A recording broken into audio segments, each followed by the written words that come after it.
Dan sebelum kita mulai, mari kita tundukkan kepala kita bersatu dalam doa. Memang hanya Engkau yang layak dipuji. Biarlah segala kemuliaan hanya milik-Mu ya Tuhan. Maka malam hari ini kami berkumpul sebagaimana kami ada, karena kami percaya pertumbuhan iman kami semakin hari membawa kami semakin menuju kesempurnaan. Seperti Yesus yang adalah sempurna, kami siap dalam nama Tuhan Yesus. Haleluya. Amin. Shalom saudaraku yang terkasih dalam Tuhan. Shalom saudaraku yang terkasih dalam Tuhan. Nah, sekarang kita masuk dalam bagian yang menarik, yaitu apa kata Alkitab tentang orang mati. Iya kan? Karena banyak dari kita juga salah persepsi tentang orang mati. Banyak budaya-budaya tradisi tentang orang mati yang dibungkus kesannya rohani. Nah, ini yang kita mau pelajari Bapak Ibu. Nah, sebelum kita membahas lebih jauh, kita buka dulu Daniel pasal yang ke-12 ayat yang pertama. Saya baca perikopnya dulu. Perikopnya itu akhir zaman.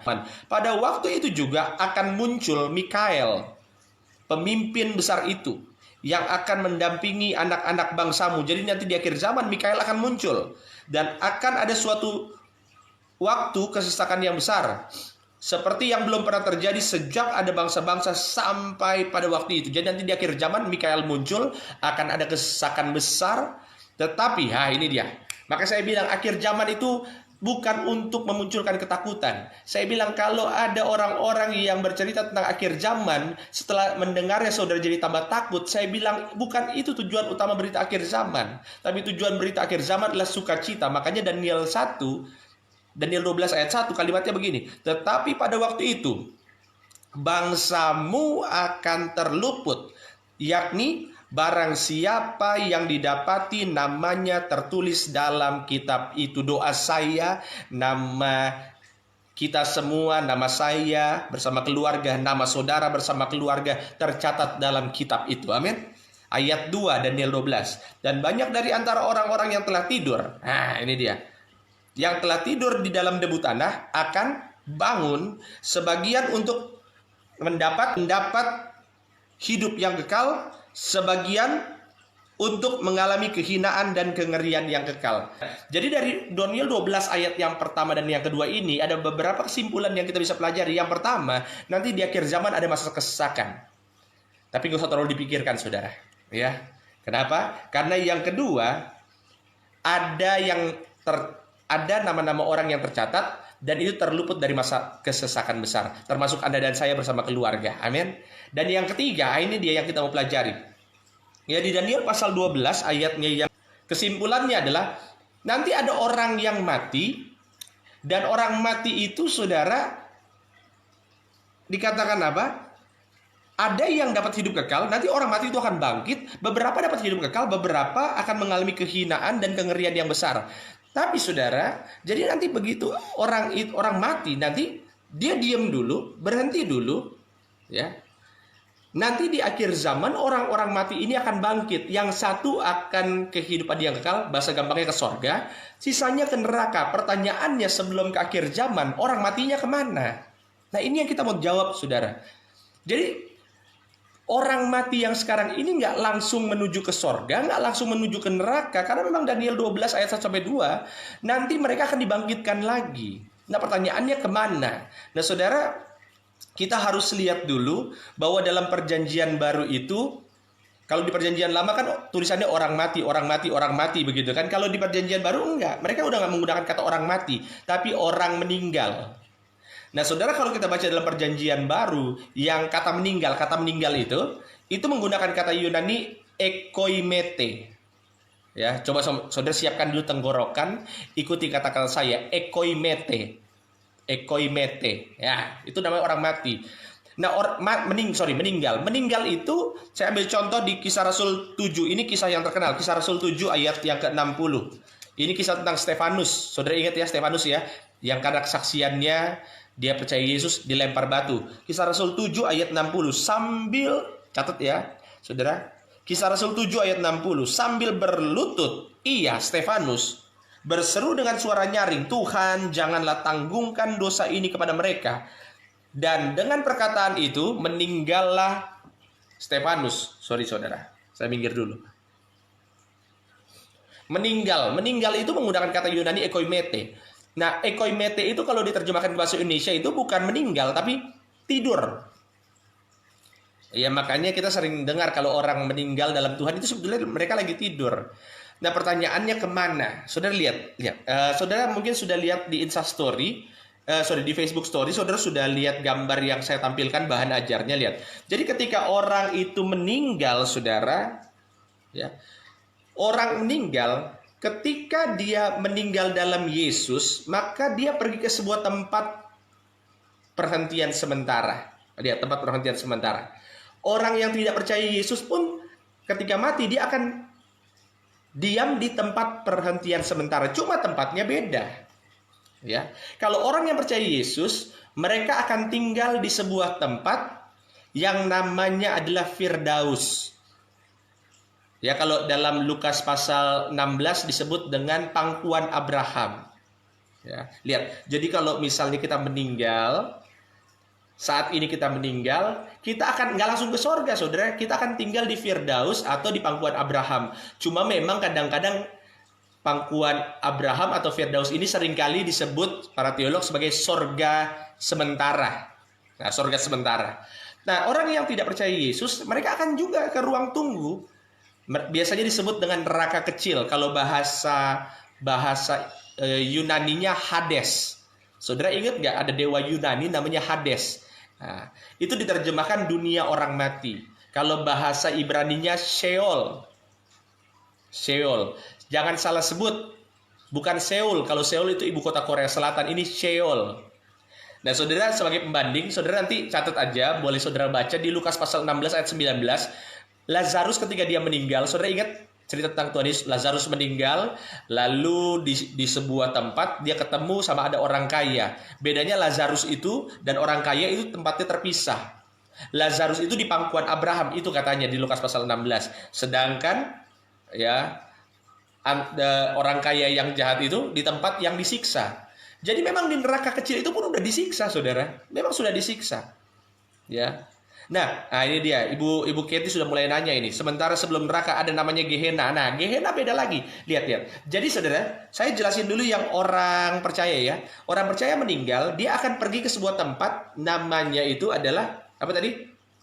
Firdaus atau pangkuan Abraham.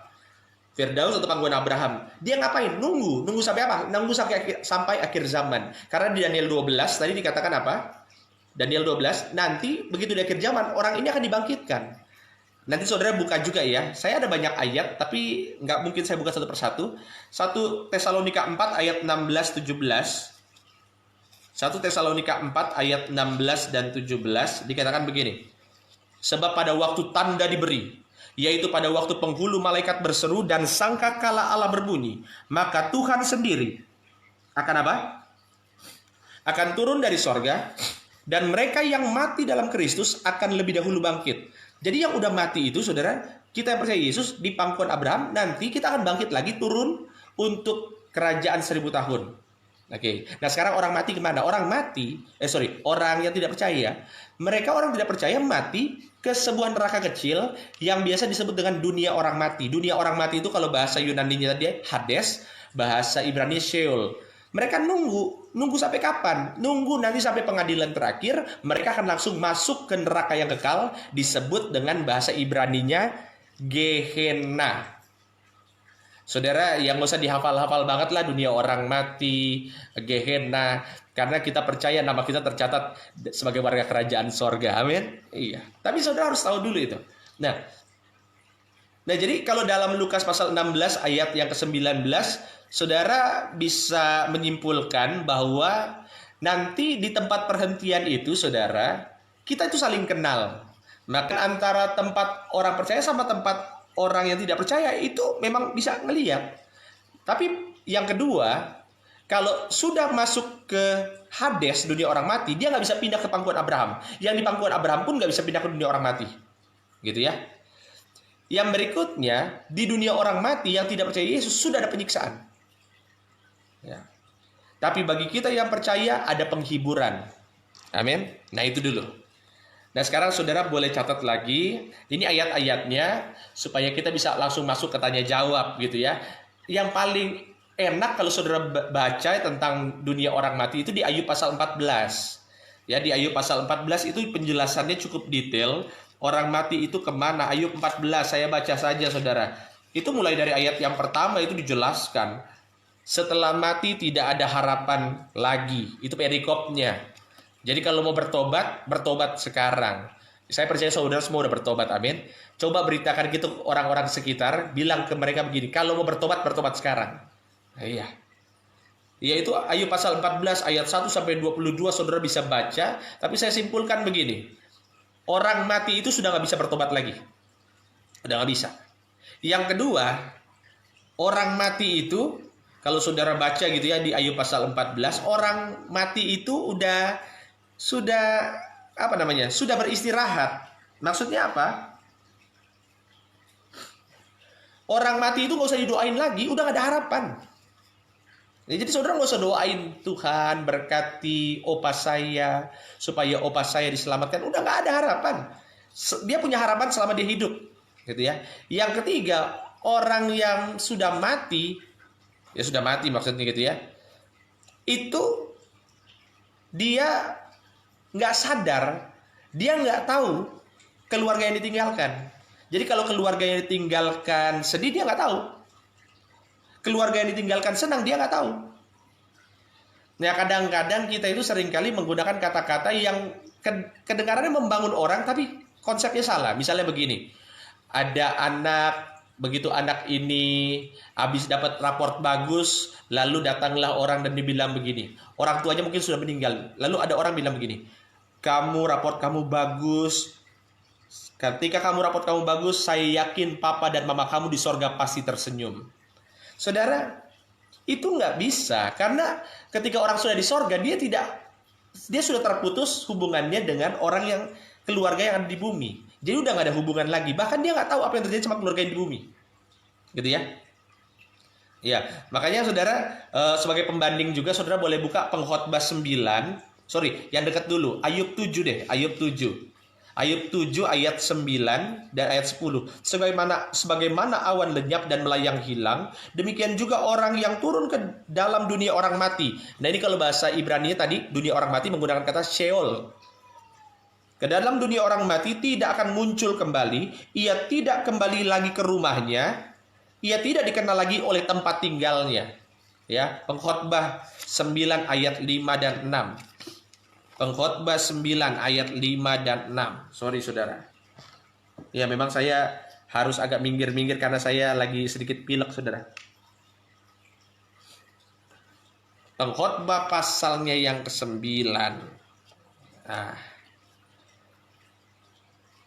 Pengkhotbah 9 ayatnya yang ke-5 dan ayat yang ke-6. Karena orang-orang yang hidup tahu bahwa mereka akan apa? Mereka akan mati. Tetapi orang yang mati tidak tahu apa-apa, tidak ada upah lagi bagi mereka, bahkan kenangan kepada mereka sudah lenyap, baik kasih mereka maupun kebencian dan kecemburuan, mereka sudah lama hilang, dan untuk selama-lamanya tidak ada lagi bahagian mereka dalam segala sesuatu yang terjadi di bawah matahari. Artinya mereka akan balik lagi ke sini kalau sudah mati, gitu ya. Ya, kecuali ya kalau saudara, ya jadi kalau sudah mati 30 hari 40 hari ya nggak akan balik lagi. Ya, kecuali mati suri atau orang mati dibangkitkan dalam mujizat itu. Tapi rata-rata orang mati itu yang sudah pergi ke sorga sudah nggak tahu apa-apa lagi. Nah, sekarang kita langsung masuk ke pertanyaan. Karena ini sudah ada beberapa pertanyaan. Yang pertama, Pak Pendeta, jadi Pak, kalau ini pertanyaan, ya pertanyaannya, boleh nggak doa untuk arwah? Jawabannya sudah jelas bahwa orang mati itu tidak ada hubungannya lagi. Kita berdoa juga nggak ada gunanya. Bahkan orang yang berdoa untuk orang mati dalam imamat itu saudara, itu berdosa. Jadi saudara nggak boleh lagi doa untuk orang mati. Ya. Tapi Pak, orang Katolik boleh. Ini dia. Kenapa orang Katolik itu boleh doa untuk arwah orang mati? Karena memang dasar iman kita Kristen itu beda dengan Katolik, saudara. Dan orang Katolik mereka berdoa untuk arwah, berdoa untuk orang mati berdasarkan ayat ya dalam kitab yang disebut dengan kitab Kalau kita sebutnya dengan kitab apokrifa atau deuterokanonika. Saudara tahu kalau di Alkitab Katolik itu antara Maleakhi sama Matius ada berapa kitab tambahan, betul ya? Iya. Ada sekitar 14 atau 15 kitab tambahan, dan mereka itu doa untuk arwah itu tercatat dalam kitab tambahan di orang Katolik, itu ada di Sirak 7 ayat 33. Ya, lalu ada di 2 Makabe 12 ayat 43 sampai 46. Itu di kitabnya orang Katolik. Nah, kitab-kitab itu, kitab Sirak, kitab Makabe, kemudian kebijaksanaan apa, itu kan kita nggak percaya. Bukan hanya kita yang tidak percaya kitab-kitab itu, Bapak Ibu. Ya, jadi kitab-kitab itu, kitab-kitab tambahan itu sesudah Maleakhi. Jangankan kita nggak percaya. Jangankan kita, orang Israel pun nggak menganggap itu sebagai kitab suci. Jadi sudah jelas dasarnya mereka dengan dasarnya kita berbeda. Saya bukan dalam posisi untuk menghakimi apa yang mereka percayai, tapi kita tidak mempercayai kitab Sirak dan 2 Makabe, sehingga kita harus berbicara sesuai dengan Alkitab. Orang Kristen tidak boleh doa untuk arwah. Gitu ya. Ya, silakan, ada lagi. Nah, sekarang saya mau tanya dulu sama saudara. Saudara, saya tunggu 10 detik. Boleh nggak ibadah 40 hari? Ya kan, kalau misalnya kita kan ada tuh ibadah 40 hari kalau orang sudah meninggal gitu ya. Lalu kita adain ibadah 40 hari. Ya saudara, silakan jawab. Boleh nggak ibadah 40 hari? Ya, saya tunggu jawabannya. Boleh nggak orang Kristen ibadah 40 hari? Sebentar, ini bisa tulis sesuatu ya. Oh bisa. Ya, sambil saya tunggu jawaban saudara. Boleh nggak? Eva Kristiana bilang nggak boleh ibadah 40 hari. Oke, saya tunggu lagi jawabannya. Nggak apa-apa. Saudara, kalau nanti jawabannya salah atau benar, nggak apa-apa ya, kan kita belajar. Saudara jangan takut juga kalau mau menjawab. Karena saya sering bilang begini, apapun jawaban saudara, benar atau salah, tidak menentukan masuk surga atau neraka. Pertanyaannya, coba saudara jawab. Boleh nggak orang Kristen ibadah 40 hari, 3 hari? Ada yang bilang, ini sebentar. Ada yang bilang nggak boleh. Ibadah 40 hari boleh. Bentuk ucapan syukur. Siap. Ini. Apalagi ada yang bilang boleh. Sekarang kita jawab dulu ya. Saya jawab. Ada yang bilang tidak boleh. Ada yang bilang tidak boleh. Ibadah 40 hari. Sekarang saya tanya dulu Bapak Ibu. Ibadah. Kalau seandainya kita buat ibadahnya di hari Minggu, boleh nggak? Pasti boleh lah ya, karena memang hari Minggu hari ibadah. Kalau seandainya nanti ada pemerintah bilang bahwa orang Kristen nggak boleh lagi ibadah di hari Minggu, ibadahnya di hari Rabu, boleh nggak? Boleh. Karena tiap hari tidak ada yang lebih kudus dibanding hari yang lain di hadapan Tuhan. Semua hari itu sama. Lalu 40 hari boleh nggak? Jawaban saya. Jawabannya boleh. Ibadah penghiburan 40 hari itu boleh. Tapi akan menjadi berdosa kalau saudara rayakan 40 hari, ibadah 40 hari, karena lalu saudara hubung-hubungkan dengan kepercayaan tertentu. Karena banyak sekarang orang-orang Kristen yang 40 hari itu karena dia percaya sesuatu. Saya dulu ingat sekali waktu kecil dibilang begini, itu kenapa kita rayain ibadah 40 hari? Karena 40 hari itu saudara katanya begini, itu arwah kalau 3 hari itu katanya masih sekitar rumah. Ya, 1 minggu masih sekitar RT katanya gitulah ya. 40 hari, dia baru arwahnya menentukan dia mau tetap di bumi atau pergi ke sorga. Nah, saudara ibadah 40 hari itu boleh, tapi berdosa kalau saudara menghubung-hubungkan dengan kepercayaan tertentu. Itu berdosa. Nah, saudara ibadah 40 hari boleh, 41 hari boleh. Harinya nggak jadi masalah, tapi apa yang saudara percayai itu yang akan jadi masalah, saudara. Gitu ya. Iya, bukan masalah harinya. Tapi itu dia, saudara percaya apa? Ada yang ibadah 100 hari, silakan aja. Tapi tujuannya, saudara, bukan karena saudara percaya, oh kalau 100 hari nanti, ya ini berarti arwahnya lagi apa. Gitu. Itu nggak boleh, saudara ya. Ibadahnya boleh, tapi menghubungkannya dengan sebuah kepercayaan itu yang dilarang. Nah sekarang pertanyaannya, arwah gentayangan. Nah saya mau cerita dulu sedikit, saudara. Jadi kebetulan saya ini dulunya berasal dari sebuah gereja, ya gereja umumnya di Jakarta, gereja Protestan. Nah, di gereja Protestan itu saya tidak boleh sebut namanya apa gitu ya. Nah, di gereja Protestan itu saudara ada beberapa majelis, dan kalau majelis itu biasanya dipilih dengan cara pemilihan umum, betul ya. Nah, satu kali ketika hari Minggu mau ada pemilihan majelis PHMJ, ya, pelaksana harian majelis jemaat, mau ada pemilihan umum, tiba-tiba saudara, ada majelis yang datang ke rumah saya, dia bilang begini, ya, dia cerita ke oma saya, ya, oma saya waktu itu mau ikut pemilihan majelis juga, lalu dia cerita, nah opa saya sudah meninggal, lalu majelis ini bilang begini, Ses, tadi malam Pak Tengker datang ke rumah. Padahal opa saya sudah meninggal. Pak Tengker datang ke rumah. Dia pakai kuda putih. Dan dia bilang begini. Salam buat istri saya. Tuhan memberkati dia. Pemilihan majelis. Nanti dia jadi majelis. Saudara. Ini opa saya katanya datang. Dia pakai kuda putih. Ya kan. Dan dia bilang. Itu kata-katanya apa? Kata-katanya Tuhan memberkati. Ini kan rohani sekali saudara. Nah, saya dulu percaya juga. Tapi setelah kita belajar Alkitab, bahwa orang mati itu sudah gak akan kembali lagi ke bumi. Dan saya yakin saudara, kalau saya mau cek di sini, saudara pasti pernah mengalami berulang kali melihat orang yang sudah meninggal, ya datang ke saudara. Ada berapa orang yang meninggal datang, saudara, bentuk fisiknya, bentuk tubuhnya itu adalah bentuk yang benar-benar mirip dengan anggota keluarga kita. Saudara pasti pernah ya. Oh, Ibu Eva Kristiana di GMAHK. Oh, saya juga dulu di situ, Bu, ya. Iya. Nah, Pak saudara pasti pernah ya. Tiba-tiba datang, opa datang. Padahal sudah meninggal bertahun-tahun yang lalu. Dan uniknya banyak begitu mereka datang, pas mereka datang, mereka justru kasih nasihatnya Alkitabiah. Saya pernah diceritain sama istri saya waktu dia di kampungnya. Tiba-tiba ada satu orang dimasuki sama roh jahat. Tiba-tiba suaranya berubah mirip dengan anggota keluarganya. Lalu dia ngomong dan orang itu memberi nasihat. Dia kasih nasihat loh saudara. Nasihatnya pakai ayat Alkitab. Nah pertanyaannya, Pak Pendeta, itu setan atau bukan? Ya kan? Tapi Pak, kalau dia setan kenapa dia pakai ayat Alkitab? Bukan dia setan itu takut sama ayat Alkitab. Saya mau tegaskan dulu Bapak Ibu. Saudara, setan mana yang takut sama ayat Alkitab? Nggak ada. Bahkan Kejadian 1, iblis pun pakai ayat firman Tuhan. Di Matius pasal 4, pasal 6, iblis pun pakai firman Tuhan.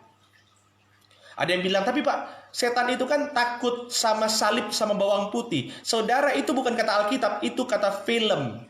Makanya saudara, banyak-banyak baca Alkitab. Jangan sering-sering nonton film hantu bangku kosong. Ya saudara, jadi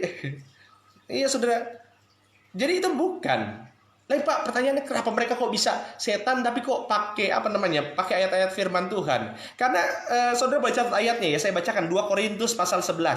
2 Korintus 11 dibilang begini. 2 Korintus pasal yang ke-11 ayatnya yang ke-14. 2 Korintus 11 ayat 14. Hal itu tidak usah mengherankan, sebab iblis pun menyamar sebagai malaikat terang. Iya, pasti saudara rata-rata pernah didatengin sama setan yang mengambil rupa mirip dengan anggota keluarga kita. Dan itulah itulah liciknya setan. Kadang-kadang setan tahu bahwa emosi kita itu gampang dipermainkan. Kadang-kadang kita tuh terlalu sayang sama orang-orang yang sudah meninggal. Mungkin kita baru ditinggal sama suami, sama istri, sama orang tua yang kita secara emosional kuat sekali. Begitu dia datang, saudara, orang kalau ketemu lagi sama orang yang dia sayang, otak ini berhenti mikir. Dia udah gak mikir firman Tuhan. Dia akan ingat memori-memori itu. Dan itu liciknya iblis. Itu setan yang menyerupai arwah yang sudah meninggal. Iya betul. Iya Pak Pendeta, dukun pun pakai firman. Gak usah dukun saudara. Alkitab juga pernah kasih contoh. Coba buka sebentar ya. Ini saya kasih contoh. 1 Samuel pasal 28. 1 Samuel 28. Itu ada satu contoh. Nah sebentar ya. 1 Samuel 28. Saudara nanti boleh baca detailnya ya. 1 Samuel 28. Ini kisah waktu itu tentang Raja Saul. Raja Saul itu udah kebingungan. Dia nggak tahu lagi gimana caranya supaya dia bisa lepas dari masalahnya. Akhirnya Raja Saul itu pergi ke seorang peramal di Endor, 1 Samuel 28. Nah, saya bacain 1 Samuel 28. Ayatnya yang keberapa itu ya? Mulai dari ayat yang itu saudara bisa baca ayat 125. Nah, tapi coba lihat dari ayat 11. Sesudah itu bertanyalah perempuan itu, siapa yang harus kupanggil supaya muncul kepadamu? Jawab dia, panggillah Samuel. Ya, jadi singkat cerita, peramal perempuan ini berdoa memanggil Samuel. Tiba-tiba Samuel muncul. Pertanyaannya ini jadi perdebatan ini ayat. Itu yang muncul Samuel atau bukan? Jawaban saya bukan. Itu bukan Samuel. Kenapa? Saudara boleh baca beberapa ayat di situ. Ini contoh ayat 13. Maka berbicara Raja Saul itu kepadanya, jangan takut, tetapi apa yang kau lihat? Perempuan itu menjawab Saul, aku melihat sesuatu yang ilahi. Ilahi. Berarti ini Samuel muncul lagi. Bukan. Muncul dari dalam bumi. Saudara, muncul itu kan dari dalam bumi. Dalam bumi itu artinya dari bawah. Padahal kita itu kalau meninggal, itu kita perginya ke atas. Lah ini bisa-bisanya muncul dari bawah. Dan itu cara setan. Setan memakai wajahnya Samuel. Dan terlihat seperti sesuatu yang ilahi. Itulah liciknya setan. Kelihatannya ilahi, kelihatannya rohani. Dia pakai wajah-wajah orang untuk membuat kita terkecoh, tertipu. Nah, kalau mimpi orang tua kita datang memeluk kita, salah ya Pak? Jawabannya enggak. Mimpi itu terjadi karena pertama aspek psikologi, saudara, itu hal yang biasa. Tapi kalau mimpi yang berulang-ulang, saya ulangi ya, mimpi yang berulang-ulang yang membuat emosi kita semakin negatif, itu dipakai iblis. Jadi kalau mimpi orang tua meluk kita satu kali ya nggak apa-apa lah. Ya mimpi sedih ya nggak apa-apa lah. Tapi hampir setiap hari saudara mimpi sedih, itu saudara memang lagi mimpi itu lagi dipakai sama iblis. Makanya sebelum tidur doa, saudara, jangankan pakai dukun, jimat pun pakai ayat firman. Itu tuh, dukun pun pakai firman Tuhan. Kemarin ada yang kirim Facebook Messenger mengkonfirmasi bahwa saya dulu pernah, saudara, itu dikasih ilmu-ilmu begitu di kampung saya sana dulu sekali itu. Di kampung saya di Danau Tondano itu ada kampung Eris, desanya Telap. Nah kemarin ada yang konfirmasi, iya Pak betul. Namanya ini saya baru ingat, namanya itu Trisula. Itu didoain, saudara. Begitu didoain, itu kita baca doa Bapa Kami loh. Ya. Jadi memang dukun pun pakai ayat firman Tuhan. Ya.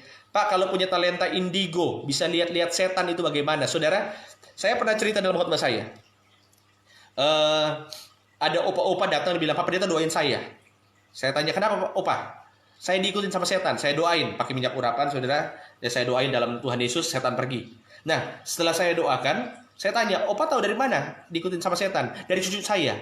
Saya panggil cucunya, saya bilang begini, kamu kenapa bisa lihat setan? Saya doain cucunya jauh lebih lama daripada opanya.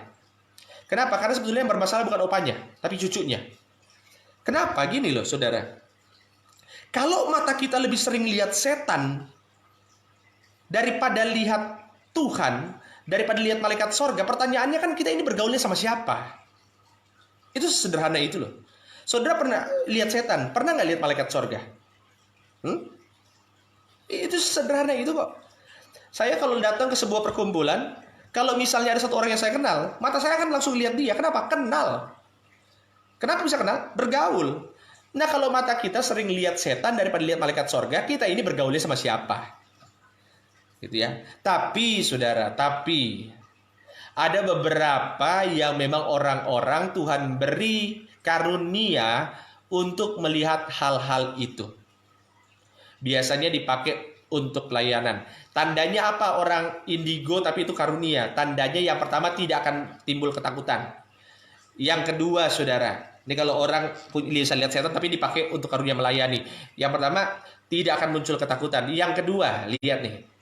Banyak orang yang bisa lihat setan tapi bilang begini, saya melihat kamu habis ada dosa kamu berat gini. Saya bilang, saudara, itu bukan cara Tuhan. Tuhan itu tidak mau menghakimi dosa, mempermalukan orang. Gitu ya. Ya, itu ada. Dan yang ketiga, harus dikonfirmasi. Karena Alkitab bilang, ujilah setiap roh. Gitu. Pak, bagaimana dengan roh-roh gentayangan? Kejadian baru di Ambon. Saudara, roh gentayangan itu itu bukan gentayangan, bukan artinya orang yang mati itu bangkit lagi. Itu setan, iblis yang memakai wajah orang-orang sekitar. gitu ya. Iya, itu roh gentayangan, roh gentayangan. Sampai dulu ada acara apa itu yang uji nyali gitu kan? Uji nyali. Ya saudara, kita orang Kristen ya nggak usah takut, tapi juga jangan cari masalah. Beberapa kita nggak takut, ayo kita pergi ke kuburan. Itu namanya cari masalah. Iya. Ya Pak Pendeta, dulu saya sebelum dilepaskan dari gereja lama dan belum mengenal kuasa dari gereja Tiberias, saya sering kerasukan dan berkata-kata seperti dalam Alkitab. Itu pengalaman pribadi. Iya saudara, karena memang setan itu seringkali kelihatannya rohani. Saya pernah ceritakan waktu itu, saya ngedoain orang yang kerasukan setan. Saya datang ke rumahnya, orangnya normal. Begitu saya mau doain, dia bilang, tunggu Pak, kita nyanyi dulu. Ini orang yang mau kerasukan. Saya doain, dia bilang, tunggu Pak, kita nyanyi dulu. Tunggu Pak, sebelum Bapak doain, ayo kita baca Alkitab. Dia yang minta. Makanya saya bilang, iblis itu begitu cara mainnya. Dia itu bisa terlihat seperti malaikat terang. Saudara, jujur ya, kita itu nggak takut loh sama setan sebenarnya. Siapapun di sini, 113 viewer di sini, 115 viewer di sini, nggak ada yang takut sama setan kok. 116 naik lagi di sini. Ya, nggak ada yang takut.